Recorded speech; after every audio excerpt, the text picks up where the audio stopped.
Hi, I'm Paula. I'm 23 years old. I'm Colombian and Dutch, and I wanted to come on here to share a little bit about my health journey, which I hope to get more into in another video, but I wanted to come in here and talk a lot about something that's been really helping me lately, and I've been doing a lot of research about it in the past year, which are 5 different superfoods or ancient herbs that have really helped me along in my health journey. And I wanted to talk a little bit about their uses, what it can be beneficial for, how it has helped me, and the ways that I incorporate it into my daily life.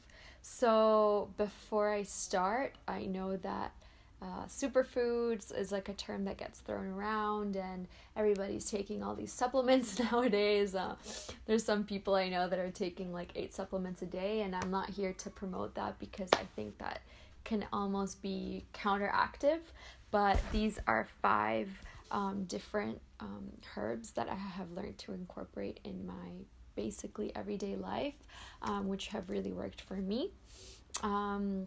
Basically, they're ones that help in different phases or different ways that promote health in different ways.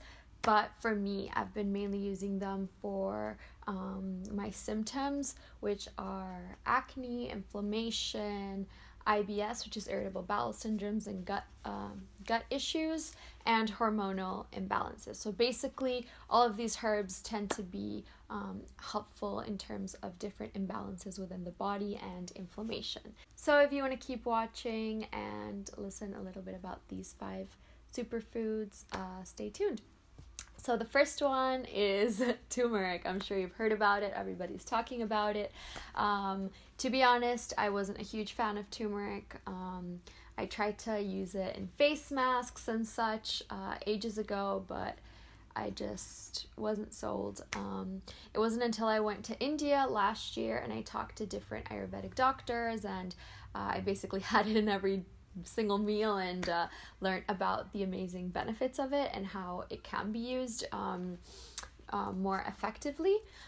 So basically, turmeric is a very anti-inflammatory root.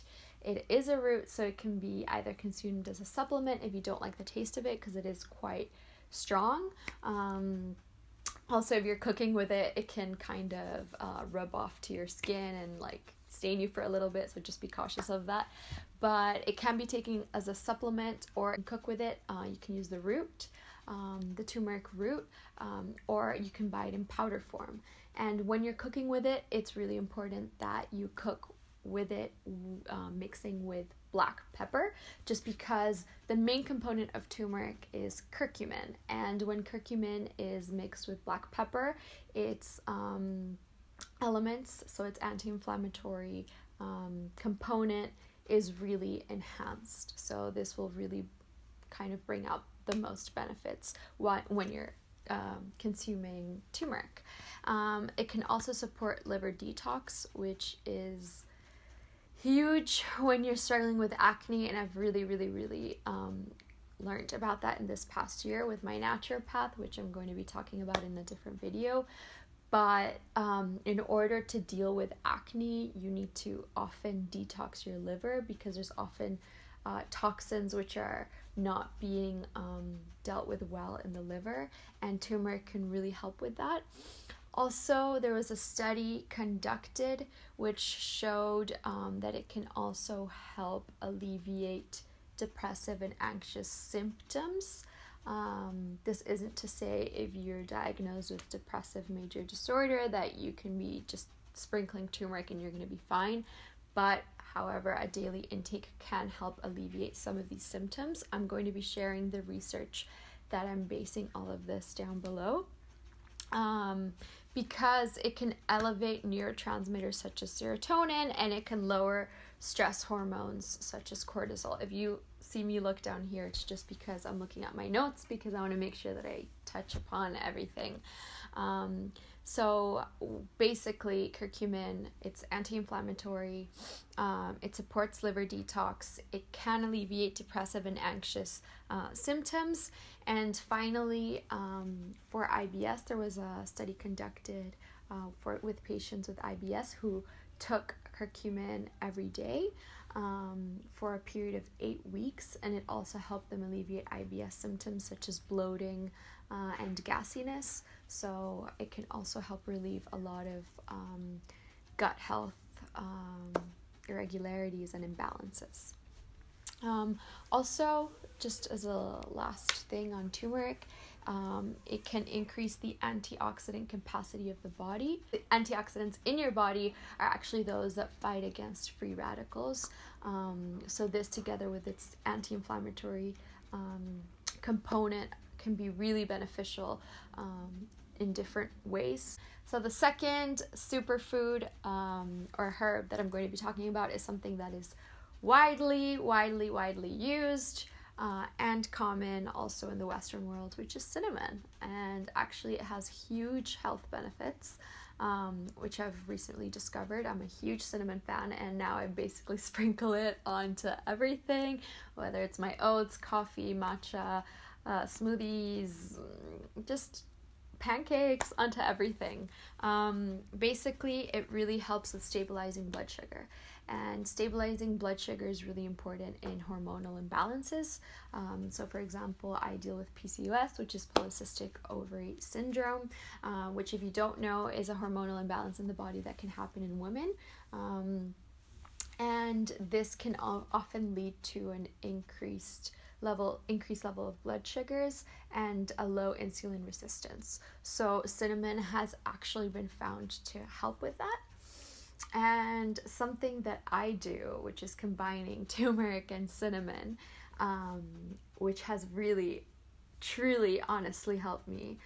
If you're not a believer of natural face masks, oh my God, this has been such a huge help for me. Now that I've gotten rid of most of my cystic acne, I'm left with a lot of scarring, and I like to do a mask once or twice a week, where I mix turmeric, cinnamon, lemon, and honey, which are all anti-inflammatory ingredients, and they really help fight off kind of the inflammation on the skin, as well as spots and residues that may be left from acne. So that's kind of a little tip to do, mixing these two things.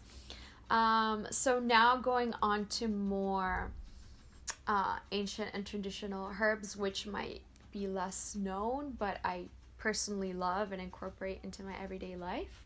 So the third one is ashwagandha. Ashwagandha I actually started using 2 years ago. I walked into Holland & Barrett, and I kind of talked a little bit about my symptoms, my anxiety, and I had looked things up, and they kind of gave me this ashwagandha powder, which I started implementing in my smoothies. And when I went to India last year, again, I'm talking about India, but I saw ashwagandha everywhere, literally everywhere. And I talked to Ayurvedic doctors, and they're like, well, take ashwagandha and you're going to be more relaxed and stress-free, because I was dealing with a lot of anxiety. And what ashwagandha is, it's an ancient medicinal herb that has been used throughout history. It really helps, again, to reduce blood sugar levels. So if you are dealing with hormonal imbalances or blood sugar level imbalances or things of that matter, that can be really beneficial.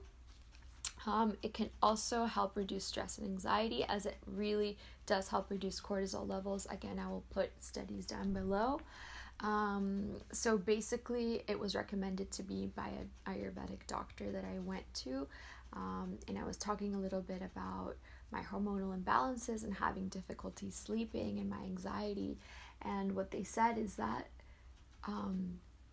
before giving me other herbs and other things to help these symptoms, he was like, you should really start off with ashwagandha, just because that's going to bring your cortisol levels down. It's going to bring your base level down, your emotional aggravation a lot down, and it can really help relax and relieve these anxious symptoms.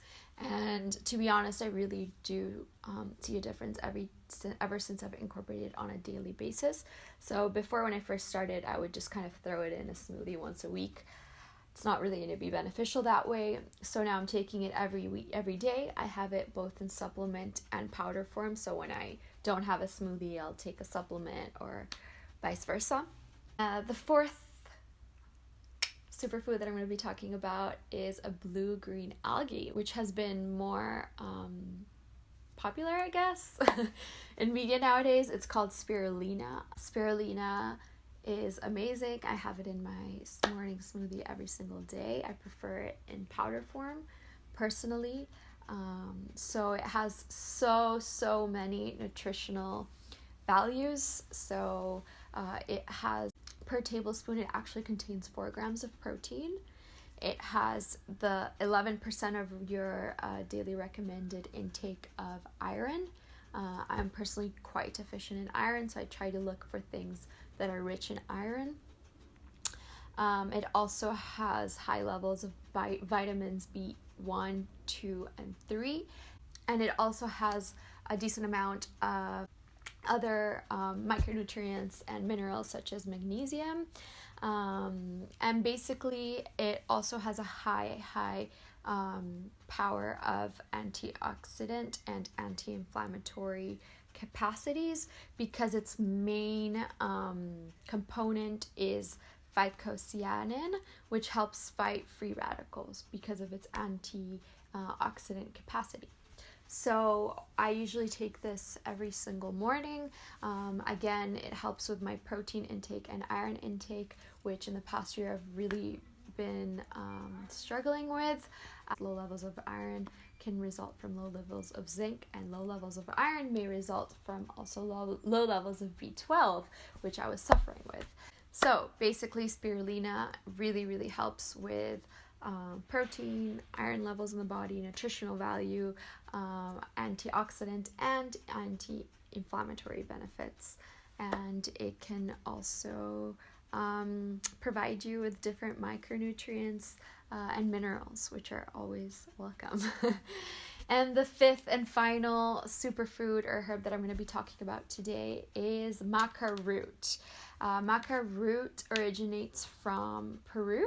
I came to know maca a little bit when I was living with different Peruvians 2 years ago actually, and I started reading more and more about it. And maca can be such a powerful root and herb to implement into your daily life, just because it can be so good at balancing hormones. Again, there are different studies which talk about this. The evidence is starting to build up more and more. However, there isn't actually a lot of scientific evidence about it, but I'm also talking about from personal experience. I really like the use of maca in terms of its hormonal balancing properties. It's an adaptogenic herb, and it also contains flavonoids, which are thought to improve mood and reduce anxiety. So again, this can also alleviate these symptoms, which can also result from imbalances within the body.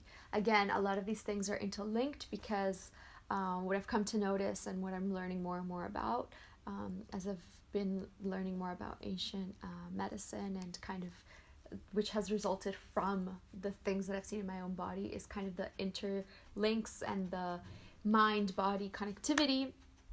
And a lot of these herbs that I'm talking about, which you're going to notice, not only help physical symptoms, but also mental symptoms. So again, it's good for hormones because maca provides an adaptogen that helps our body adapt to stress. I'm just reading from my notes so I don't give any wrong information.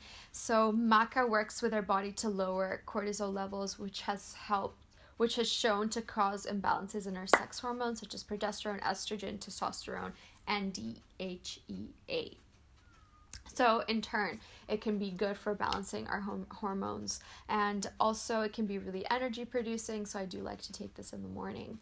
Again, I prefer always to use powders, just because I don't really like taking pills a lot, but I'll throw this into my smoothies in the morning as well, and I've noticed such an important change with implementing these superfoods.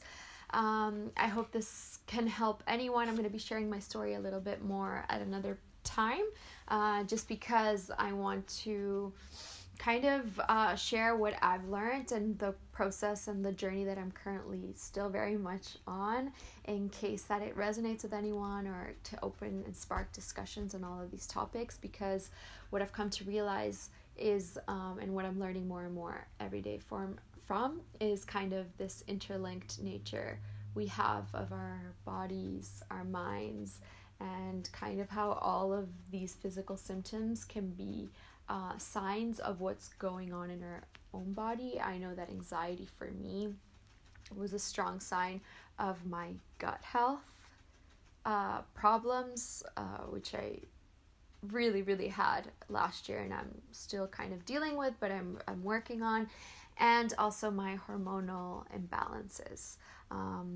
So in future videos, I'm kind of going to be talking about my acne journey, my IBS and gut health journey, and kind of how I've started to get my period back, because I didn't get my period for 1.5 years because of all these hormonal imbalances. And hopefully, if you want to join me in this journey, you can subscribe, you can comment, you can tell me what you think. If you have any suggestions, please let me know, and I'll see you in the next video. Bye!